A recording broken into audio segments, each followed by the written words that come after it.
This is Ms. Cooper here with your week 13 information commentary video. Your document looks like this. This week's chapter, we're going to look at African colonization. So there are several different parts to this document, and I'm going to sort of go from the large heading down to the smaller heading and then move up. So the first thing that it says here is, in the beginning, European powers divided Africa into visible examples of new imperialism. They worked to directly govern non-European areas. Okay, the European powers, they divided Africa in visible examples of new imperialism. They wanted to make sure that it's clear who is ruling these non-European areas. So the economic motives, there were political motives, and there were cultural motives. So economic motives. Slavery was outlawed, so there was no source of profit anymore. Then the Industrial Revolution comes. It needed raw materials for manufacturing goods. So there was an issue there. We don't have the free labor that we used to have. So we need to figure out how we're still going to be able to produce these raw materials for manufacturing. They needed land for natural resources in Africa.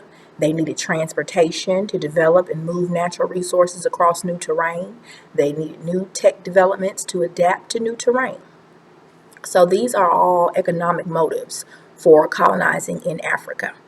Okay, now we have political motives. Political motives include imperialism, reflected a power struggle. Nations competed for power, which made for more colonies. Okay, and there are two examples of political events. There's the Berlin Conference, and then there's the building of the Suez Canal. The Berlin Conference promised to notify nations of claim and provability to rile disregarded Africans. The Suez Canal shortened the trip to Africa by eliminating part of the route. The British gained its control and partially controlled Egypt to maintain access. Suez Canal. So it's cut through an isthmus, like the Isthmus of Panama, maybe the Panama Canal, so you can get through a body of water instead of having to go all the way around the land. You go take a shortcut. This is where we have these man-made canal systems, political motives for the most part.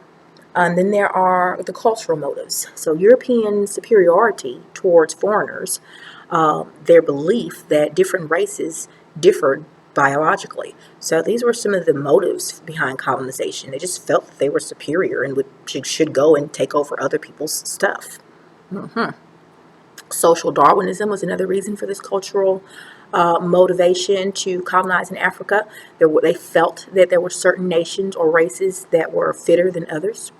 The rule over Africans justified, since they were teaching the inferior how to be better, their duty to spread religion and ideas. These were the cultural motives, the reason why Europeans went into Africa and pretty much tried to dominate the entire region. But let's not forget the very first motive, the economics. Okay, they needed to have land, they needed natural resources. Since slavery was over, they needed to find some type of way to still maintain economic advantage. Now, there are a couple of other instances up under each of these items. So up under the cultural motives, I'm going to talk about the Boer War, the Boer War. It's pronounced different ways. The Boers are Dutch. They found land, then gold, and settled. The British came, and the Boers didn't want rule. They wanted to share the resources, or actually the Boers didn't want to share the resources with the British because they felt they were there first.